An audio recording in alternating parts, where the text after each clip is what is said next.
Hello and welcome to this 21st edition of A Grand Tour with my great-great-granddad.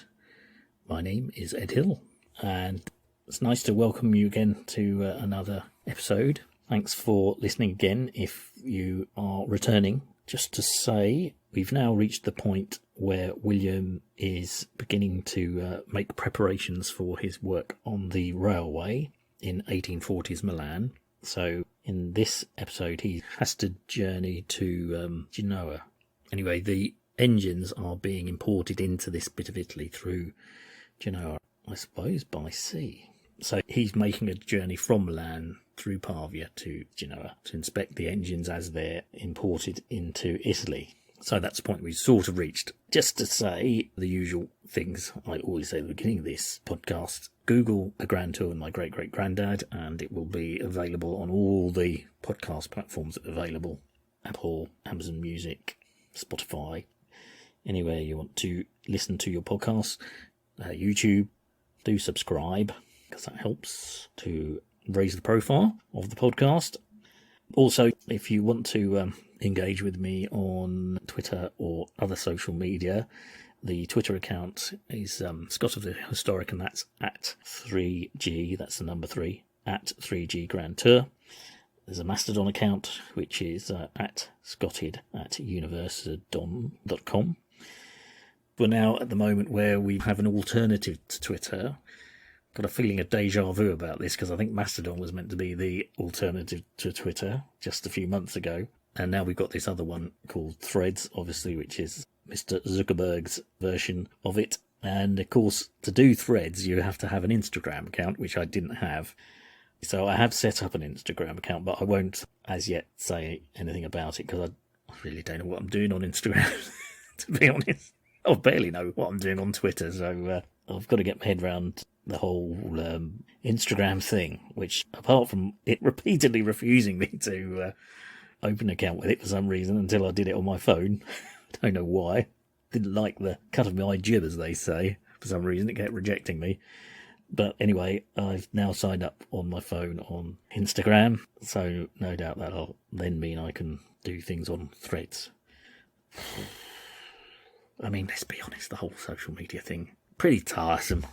I've got to be honest with you. It's not a part of this whole podcasting thing I particularly enjoy, really. I do enjoy the engagement when people do contact me. He said, backtracking rapidly. No, it's not the actual conversations and things, but it's the whole rigmarole of going through, setting things up and everything, and getting your head around a particular social media type of platform, you know. And here we are, again, seems like at square one with this new one with Threads. But yeah, it is really good to get any feedback from people. So if you want to do that, probably at the moment, Twitter is still the easiest way. There is a Facebook page as well, which is at Grand Tour with my great-great-granddad.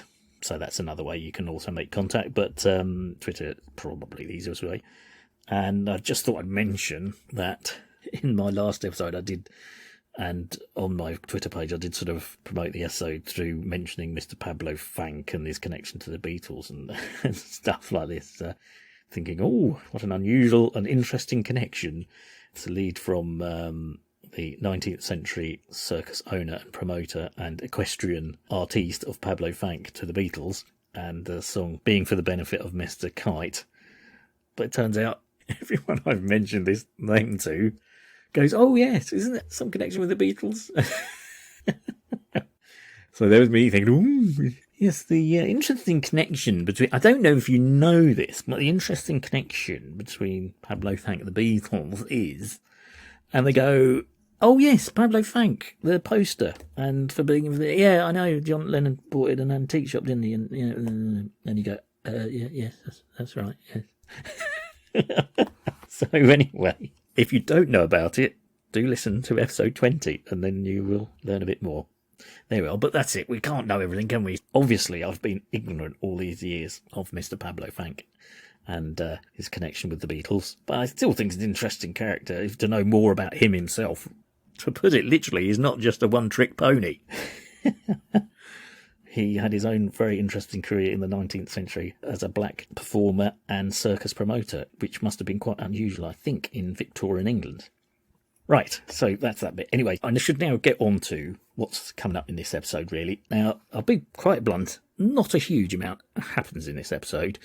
William's on his journey through Milan from Pavia to coast, and really there's sort of two interesting things he talks about. One is the Villa Simonetta, which is just outside of Milan, and the next one is this very impressive monastery called the Certosa di Pavia, which is a very grand and magnificent building in this part of northern Italy, and he spends quite a lot of time talking about that, so I've kind of ended up talking about it rather a lot myself, not quite in the same way as he has done, but just to explain some of the things he mentions.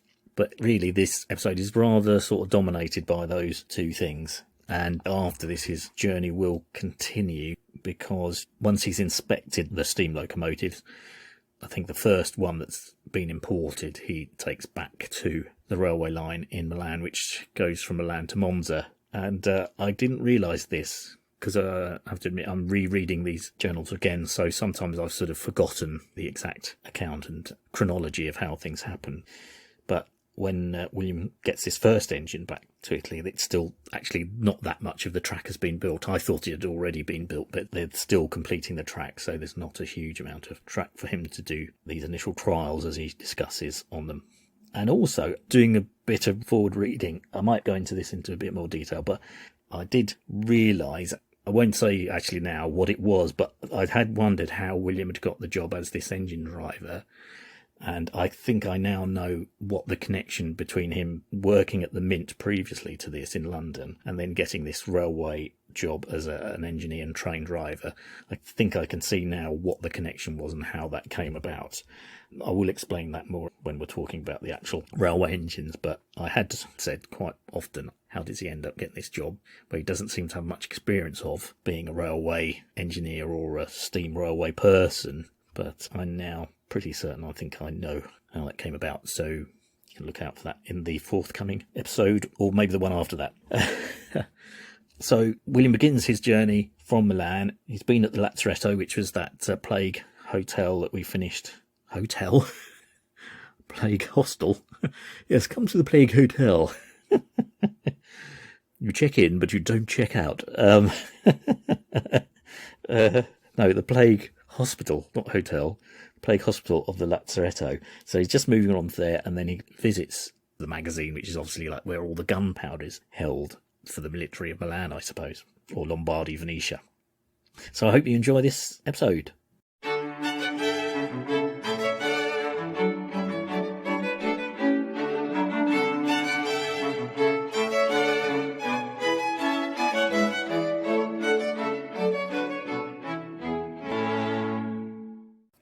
Nearly opposite the Lazzaretto is the powder magazine, a building constructed for the purpose and with a great deal of care, the powder being kept in copper barrels and in small cells, separated from each other by double walls, and the interstice filled with sand.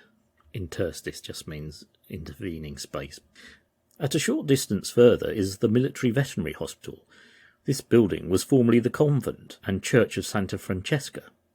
This is only one of many instances of the conversion of churches and convents to far different uses to what they were originally intended for. In connection with this establishment also is a veterinary college, for the purpose of preparing veterinary surgeons for the army. The lecture room of this establishment contains many anatomical preparations and drawings, and a very respectable library. The Simonetta, formerly one of the country palaces of the old Dukes of Milan, and also of Emperor Frederick Barbarossa, is situated about a mile from the city, and offers an example, now becoming very rare, of the taste of former ages in their country houses. And it has never been spoilt by any attempts to modernise it. It is consequently very interesting. It is much frequented on account of a wonderful echo in one part of the building.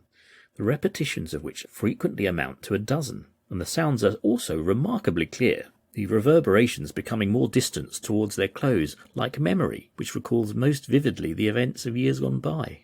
They also show the visitor a trap-door leading into a dark vault, and relate awful stories of the cruelty of Emperor Frederick, one of which is that any of the higher classes that was unfortunate enough to offend him was invited to an entertainment at the Simonetta, and after being upbraided, so that's scalded, with their faults, was thrown through the trap into the vault below, and if not killed by the fall, was left there to perish.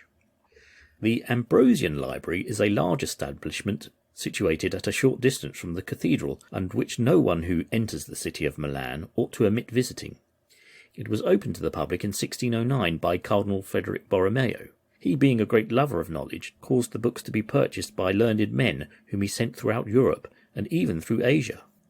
At the opening of the library, it contained about 35,000 printed books and 15,000 manuscripts in all languages. It now contains 60,000 printed books and about 25,000 manuscripts. It was called the Ambrosian Library in honour of St. Ambrose, patron saint of Milan. Its learned founder wished to connect with it a college of learned men who should take charge of the different departments of the library, and making known its treasures, particularly to foreigners who wished for information. The want of funds reduced this college from 16 members to 2, who yet bear the title Doctors Bibli Ambrose, with a gold medal having Singuli Singular inscribed on it. That's Latin for each and every one, so I think they were doctors of the library, each and every one, or roughly what would be on these medals. Amongst the gems of literature which this celebrated library contains is the Book of Virgil, once in the possession of Petrarch, in which is the account of his first meeting with Laura, written by his own hand. This precious volume also contains another note written on the death of his illegitimate son Giovanni, and illustrated by miniatures painted by Simone Memmi of Siena. 9 or 10 letters from Lucretia Borgia to the Cardinal Bembo, with which is placed a lock of her golden hair that she sent to him. There is also a voluminous manuscript of Leonardo da Vinci filled with sketches, proving that not only as a painter but as an engineer he had arrived at great excellence.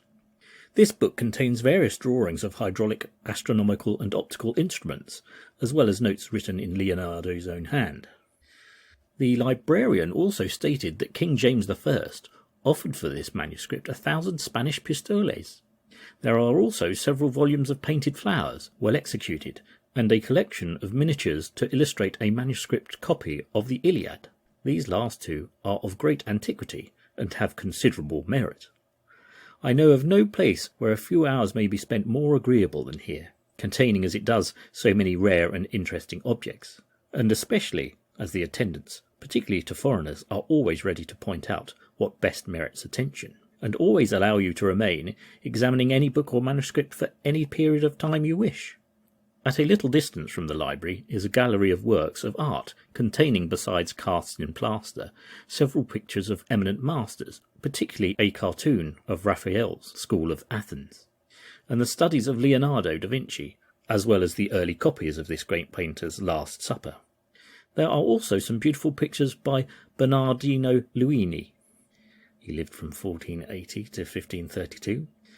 And in the courtyard is a representation of a palm tree made entirely of copper, which has been mistaken by numberless persons for a real one, myself amongst the number until informed to the contrary. The great traveller Lalande describes it in one of his works as a real tree, and with great seriousness cites its verdure in winter as proof of the mildness of the climate of Milan, totally forgetting in the first instance that a palm tree is an evergreen, and also that they will grow in a cold climate, for I myself have seen thousands of them on the American continent at an elevation of 9,000 feet above the level of the sea, and where the climate was equally as cold as it is in England in the winter. So it's possible that William is referring to a chap called Jerome Lalande, who was around from 1732 to 1807, and he was an astronomer and writer who wrote about some of his travels.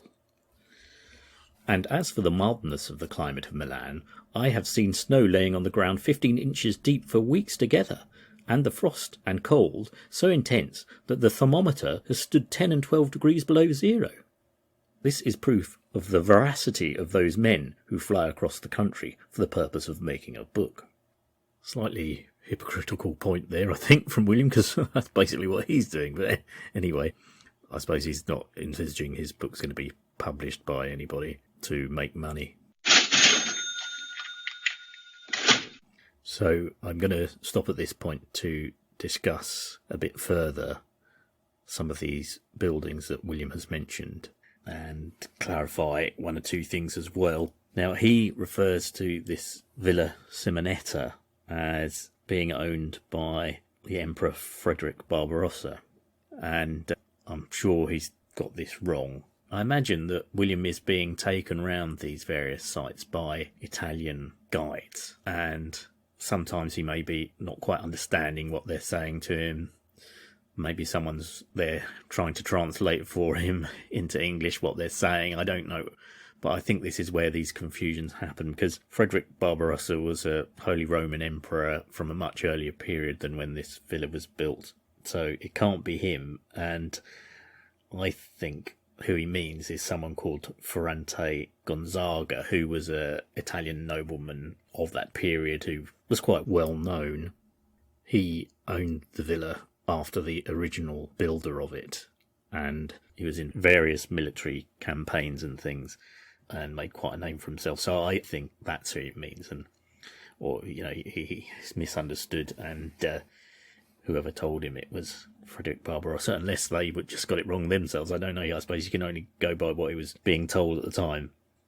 And this story that he tells about men being condemned to the cellar and the pit below and being killed by Frederick Barbarossa, who had been displeased by something they might have done, that's not true either. But there is definitely some story along those lines, because basically this villa, after it was built, it had several owners, but it eventually ends up in the hands of the Simonetta family. And they had a daughter called Clelia Simonetta, which Clelia apparently is Italian for Sophie. But anyway, Sophie Simonetta, that's it's rather nice, the alliteration, doesn't it? Anyway, Clelia Simonetta, she is quite notorious for her exploits that she got up to at this villa. I should just say that it's still there, and it's now a music academy.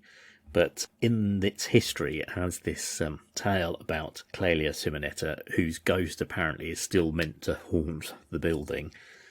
But she was quite a young daughter of this noble Italian family, and she had what can only really be described as orgies, really, that went on there. And these orgies at times rather got out of hand, and these happened in the basement and the cellars of the building. Apparently young men were invited, were then bathed in a Turkish bath before joining in with the fun and games that went on in the Simonetta villa. And sometimes things got a little bit out of hand, and basically they copped it somehow. Some suggest that Clelia Simonetta strangled them in her lustful endeavours. I don't know. There's also this weird thing that she then conducted experiments on the bodies, and she was in some sort of quest to, rather like Frankenstein, to create some sort of human monster built out of body parts. Anyway, she's notorious basically for having orgies. The figure that's quoted is that 11 men just disappeared and were never seen again after they'd copped it, copping off.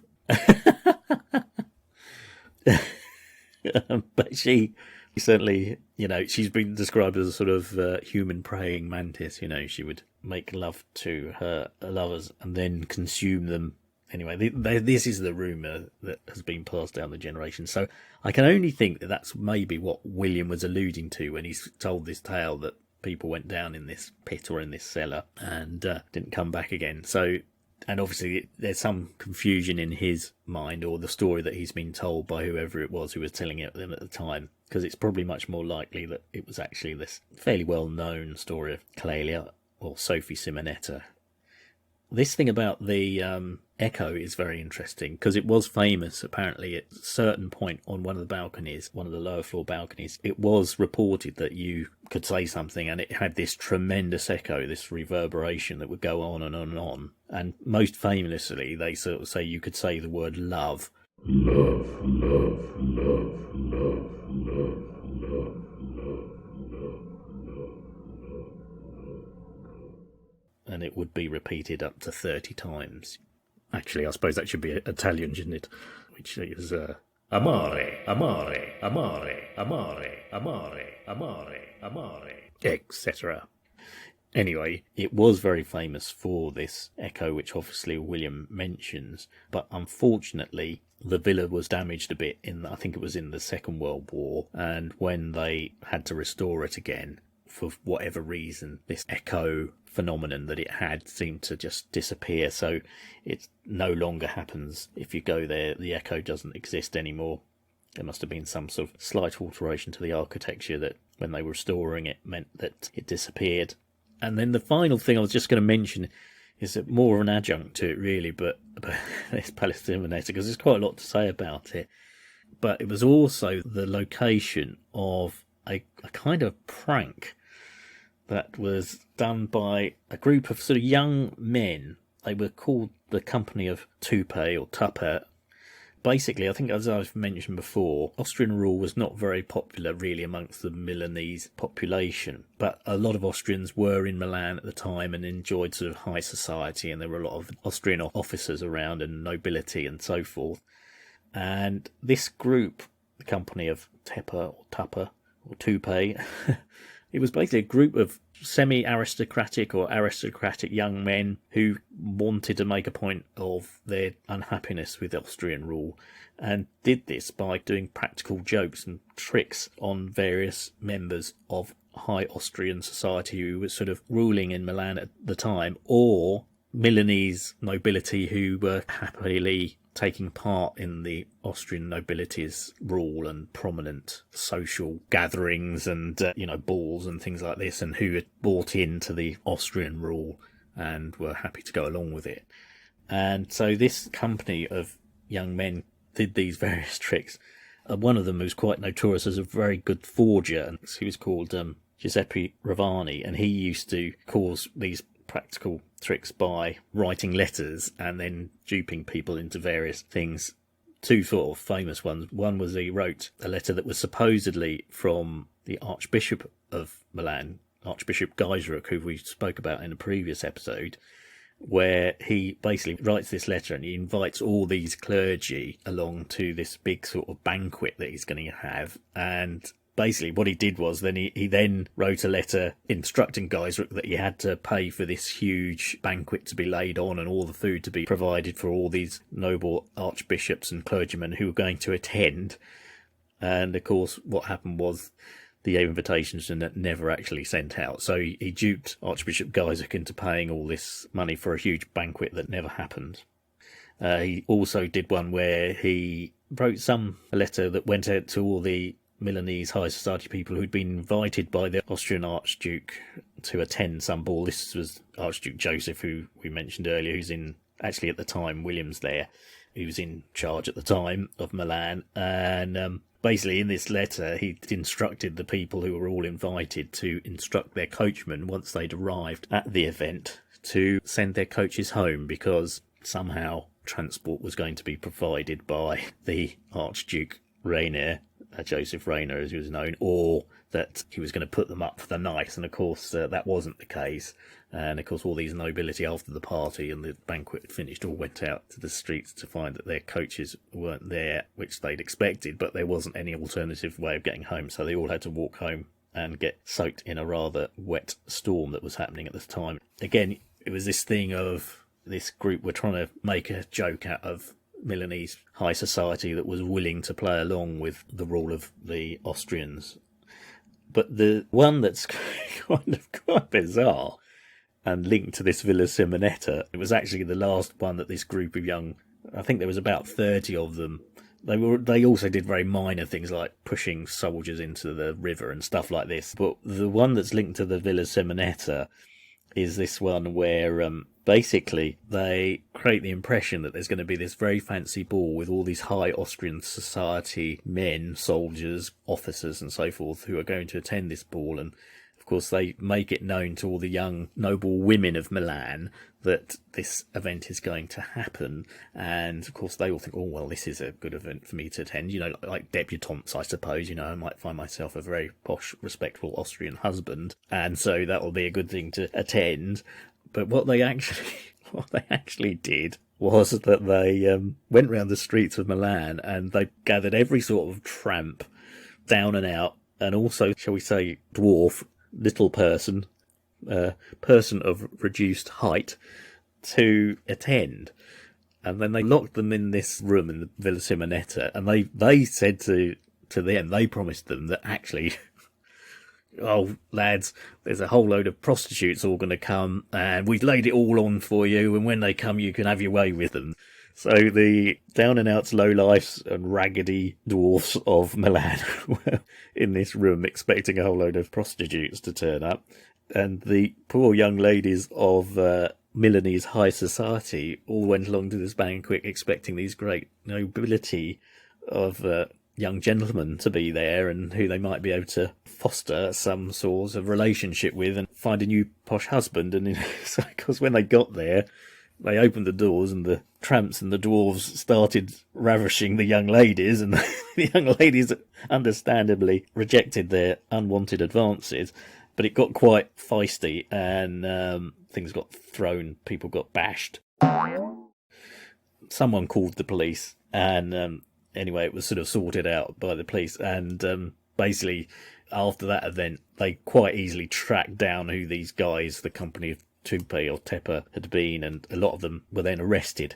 But of course, because they were themselves members of Milanese high society and quite respectable, they didn't really get that bad a punishment.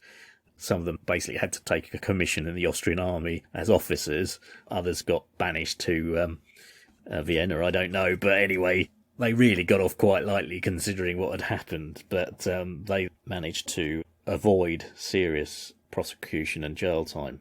So anyway, that's the whole thing around the Villa Simonetta. Rather lengthy, that.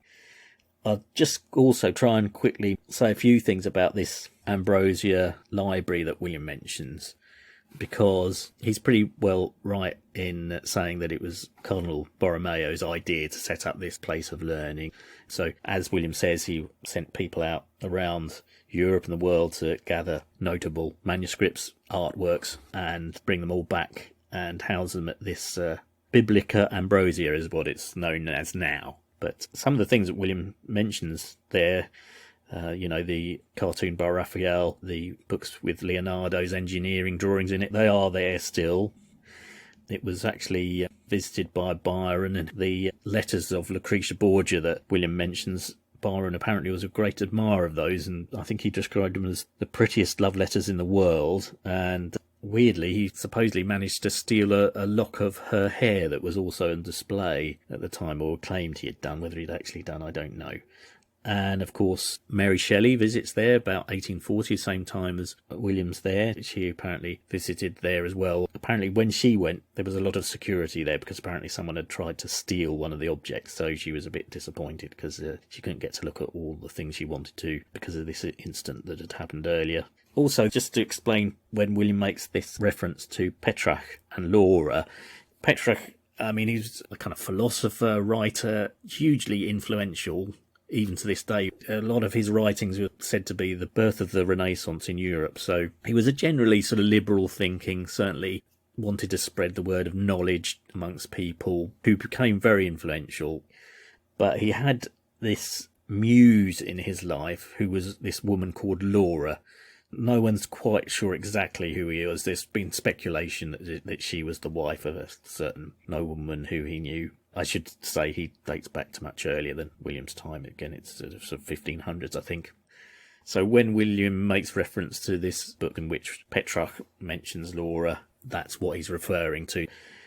As I say, Petrarch is a very influential philosopher, thinker across Europe, but this obsession really he had with this woman Laura, because he never had any real contact with her other than he once saw her across a crowded room, as they say, and then constantly sort of then wrote poetry about to her. She was very much his muse, but some think she was almost like a mythical figure. So if you Google Petrarch, pretty well Laura will come up in the description of him and his history. But many of the things that William's seeing at that Biblica Ambrosia are still on display there to this day.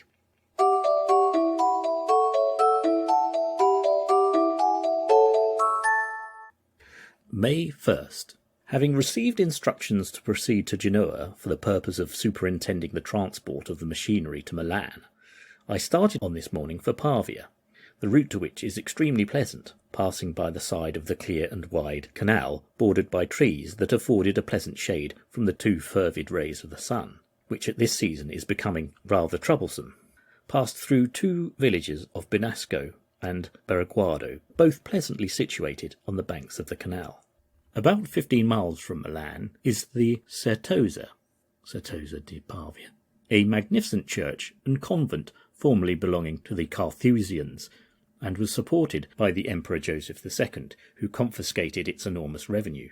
This splendid edifice is situated in a noble park, resembling that of an English country seat, with umbrageous, so that's shady, trees, feathering to the grassy mound beneath them. Ornaments of every kind have been lavished upon it, and it presents one of the most striking and imposing pictures imaginable, surrounded by the deep verdure and its fine trees, the soothing silence of the scene only broken by the chirping of innumerable birds.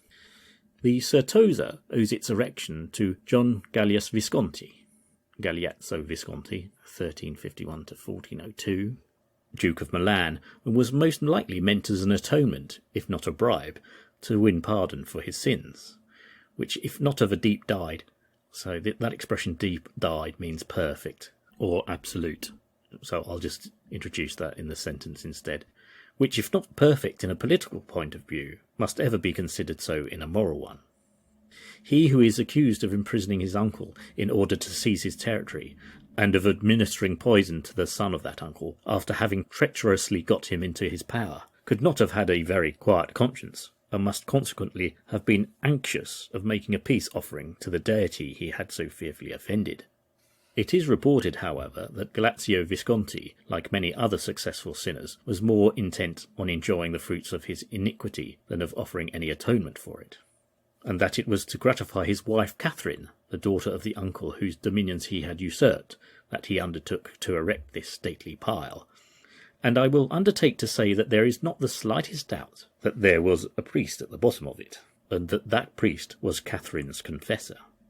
Catherine, too, like Mary II of England, could fill, without shuddering, the throne of her parent, and be the wife of him who had deposed her father, and dwell in the palaces rife with the recollections of the days of her childhood, when the parent was not only loving, but beloved, and he languishing in a prison whilst she was enjoying his state. Surely the possession of a throne must have some powerful spell, thus to silence the cries of nature in the heart. The foundation of Certosa took place in 1396, Galeazzo Visconti himself laying the first stone, attended by a grand cortege of all the clergy of the neighbouring towns. In 1399 he endowed the convent with a liberal provision payable from his own fortune for the maintenance of 24 monks and a prior, which provision he secured to them in his will, executed in 1402, only a few days previous to his death, which took place on his 47th year. He also added a codicil that a certain sum should be yearly expended for the completion of the Certosa, and that when finished, this fund should be annually distributed among the poor. It is said that the most celebrated sculptors in Italy were employed during 3 centuries in ornamenting the facade of the church, so that generation after generation disappeared ere the stately pile that now delights the eye of the traveller was finished. But if the exterior is calculated to charm and cause the spectator to stand wrapped in wonder, the interior of the edifice is still more beautiful, for the rarest marbles, alabasters, mosaics, sculpture, carvings in ivory, busts in gold, silver, bronze, and pietra dura, inlaid with precious gems, paintings, and gildings, are lavishly distributed all over it. The church is in the form of a Latin cross with nave and side aisles. The transepts are finished by 2 grand altars, and 14 chapels, 7 at each side, occupy the remaining part of the church. In the centre of the cross rises a cupola dome, divided into 8 compartments, each of which is covered by frescoes representing the visions of St. John, executed by Castellan of Siena. I think I must have done a bit of research into this, and it's actually more likely they were by an artist called Ambrogio Borgognoni, or another one called Bernardo Zenali. They were artists around in the roughly 1460s to 1520s. The roof of the whole church is painted in the brightest ultramarine blue, studded with golden stars, which has the most brilliant effect, and the riches that everywhere meet the eye is positively dazzling. Vain would be the attempt to itemize the treasures of the Certosa, all its walls being literally encrusted with objects of art and beauty. To stand in the centre of this gorgeously decorated temple, not a portion of which is left uncovered by rare and precious works, glittering with the prismatic hues thrown on them from the richly stained windows, through which an Italian sun is casting his golden beams, and to hear no sounds save for the echo of your own footsteps, and the monotonous voice of the concierge as he slowly repeats his description. Why, a person might almost fancy himself in the palace of a dethroned monarch, whose vast riches accumulated in this shrine had excited the envy of some wizard who had touched them with his wand of enchantment, causing them to remain for ages in solitude, as a memento of the ostentation of him who had willed them to be placed here as trophies of his vain glory. The monument erected by John Gallias Visconti, the founder of the Certosa, by the monks, proves that those sons of the church forgot the sins of the man in their gratitude for the benefactions he conferred on their order, thus offering a dangerous example that the guilt of the deep dye again, so let's say the guilt of the perfect believer might be pardoned by the ministers of religion of former times, provided it was accompanied by a generosity to the church.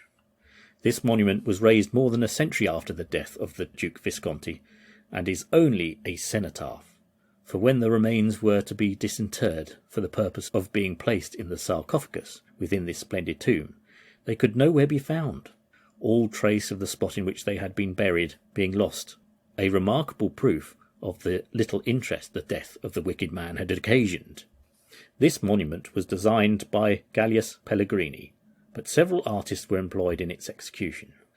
6 basso-reliefs representing the most remarkable of the praiseworthy actions of Visconti ornamented the mausoleum, and each has an inscription in Latin explanatory of the action represented.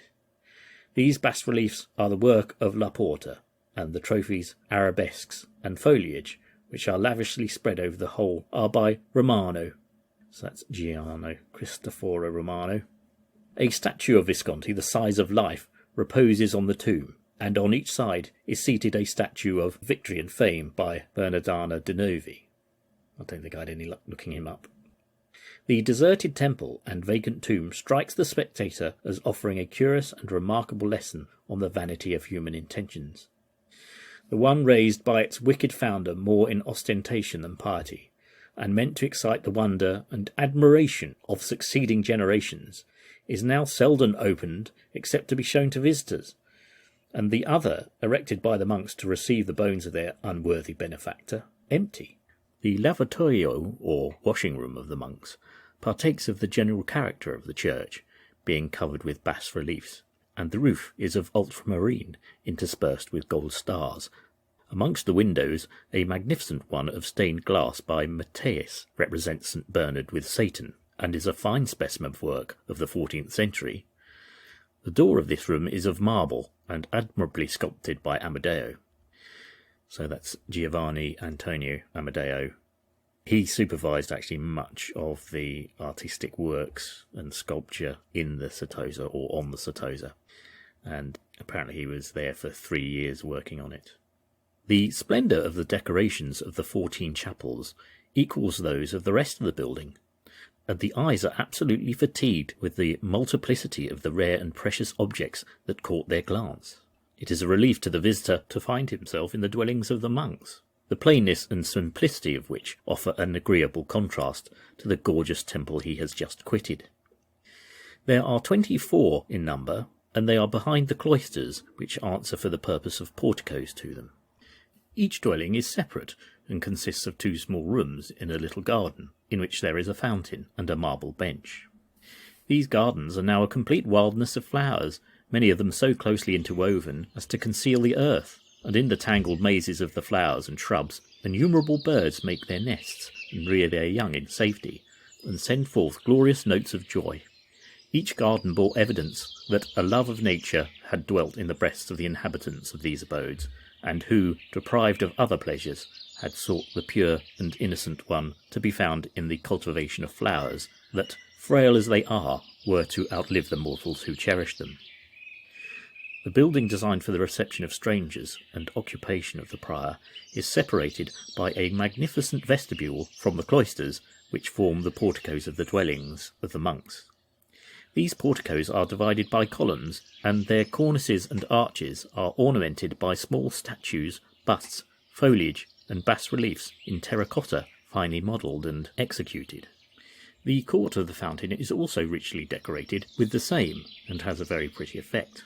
We spent several hours of the day here, one of those early summer days only to be seen or felt in Italy, where the blue heaven above you produces an exhilaration of spirit that precludes all gloomy reflections, though it disposes the mind to calm contemplation. A gentle breeze fanned at the leaves of the stately trees around, and waved the long grass, springing up betwixt the stones of the pavement. The cow feeding in the park lowed as the hour for yielding their milk was approaching. The voices of the playful children of the custode, so that's the caretaker, mingled with the sounds as they frolicked gaily about. And there rose that stately facade, the glories of the setting sun throwing tints half golden, half crimson, over its sculptured wall, as I threw upon it my last and lingering look, resting well assured that I might travel an immense distance ere I met with another building equal in magnificence, and standing alone in all its glory, silent and deserted. Okay, so I'm going to stop here to talk a little bit about the Certosa di Pavia, because William obviously spends quite a lot of time describing it. I won't go into too much depth about it. It's a very impressive building.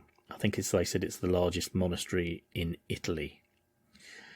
And as William explains some of the history, it was built by this first Visconti, Duke of Milan, Galeazzo Visconti.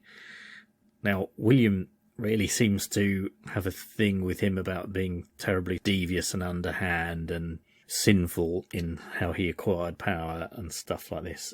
And I would say seems to take quite a dim view of him. I would say that given the history of the Visconti and Sforza family in Italy around this time, they're all pretty devious and they're all pretty well as bad as each other, it seems to me. So making an example of one particular Visconti duke and tyrant seems almost pointless in a way, because they all in some way seem to be pretty bad. And in fact, I think Galeazzo seems to some degree one of the better ones.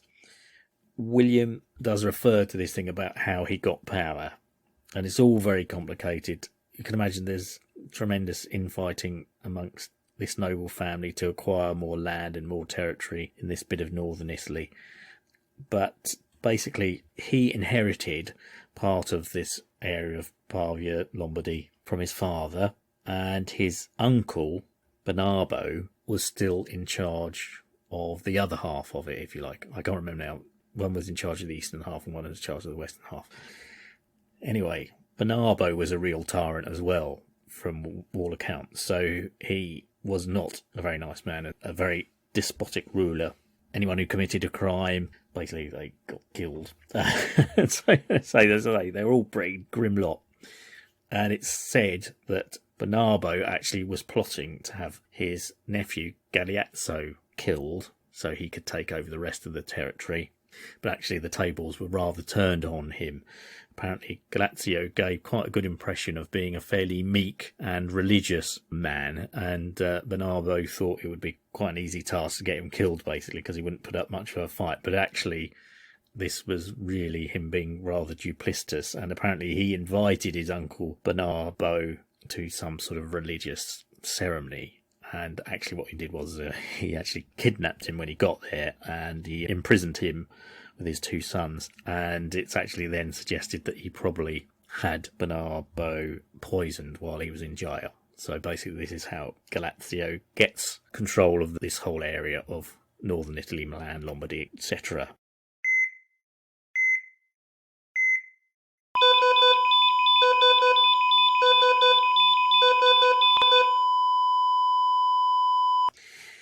That's the duplicitous way in which he got power, which is what William's referring to, his sins and all that sort of stuff.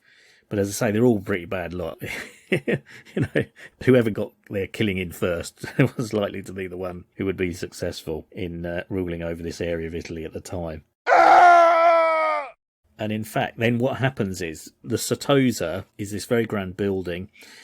Galatzio also starts wanting to get Milan Cathedral built and improved, but he sort of has this dispute with the Milanese authorities and the stonemasons in Milan. And so anyway, for some reason he decides that the Visconti family are going to have their own mausoleum, which is the Certosa, and the burial place of the Visconti family won't be in Milan Cathedral. It'll be in this grand mausoleum stroke monastery that he's going to build at Certosa.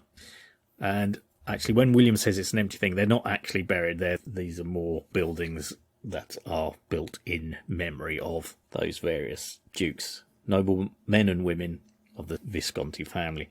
So basically, then it gets built as a mausoleum stroke monastery, and the Carthusian monks are the ones who are given possession of the building by Galatzio to house them and to look after the building, and to some degree they're also in charge of the works going ahead. Galatzio himself is involved in lots of battles and things like this, again to acquire more land. He ultimately, his keynote was to try and rule over a big area of northern Italy, bigger than just Lombardy, Venetia, but the whole part of northern Italy, but he never managed to do that. He gets involved in some big dispute with the French royalty as well. And so all this squabbling and infighting seems to go on.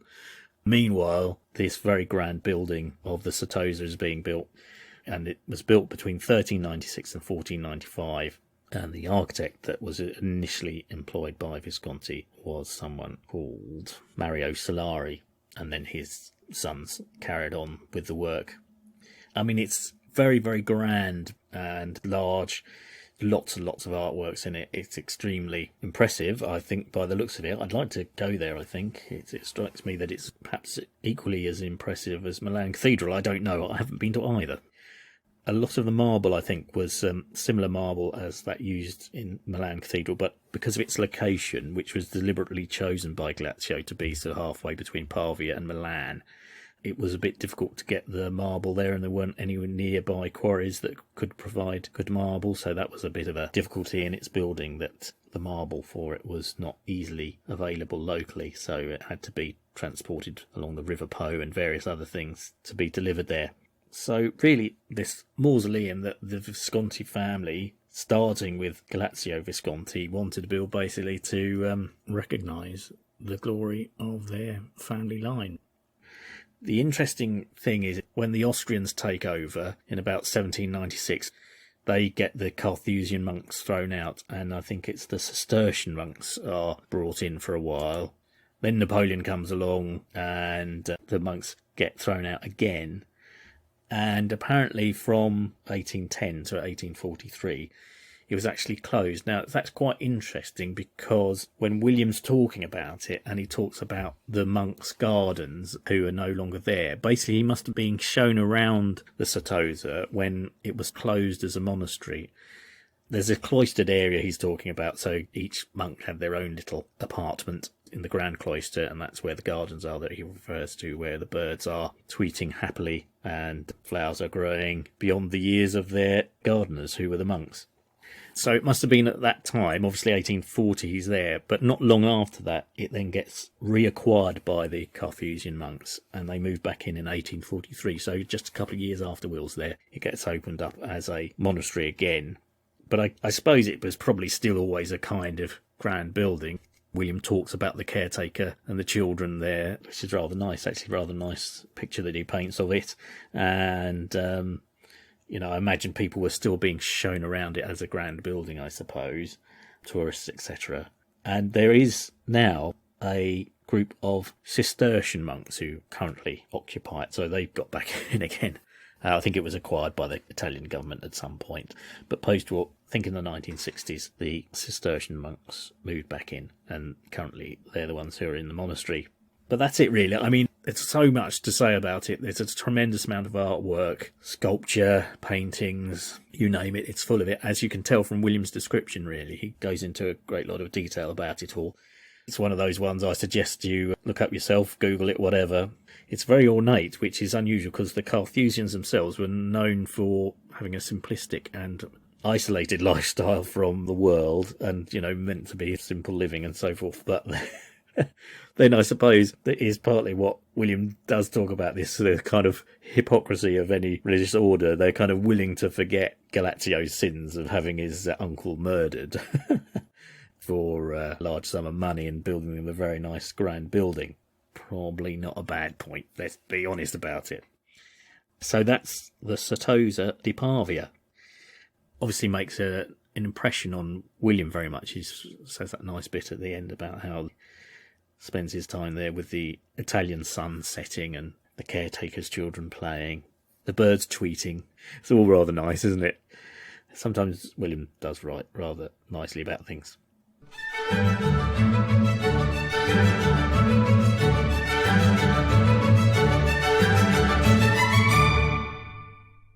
Right, so that's the end of this episode. It was rather dominated by the Simonetta and the Certosa di Pavia. Sometimes it's difficult because there was rather a lot to say about Simonetta, which I hope you found interesting. I'm trying to keep this sign-off short, really, he said, using up more time saying that. As I mentioned before, if you want to engage through social media with the podcast, then Twitter is a good way. Scott of the Historic, and that's at 3G Grand Tour. And we'll soon be moving on to the next part of William's journey. It's been a bit of a gap this time between this episode and the previous one. Had quite a heavy work commitment, been away a bit to the Paris Air Show and things like that, where a more modern form of transport than the steam railway is the particular focus.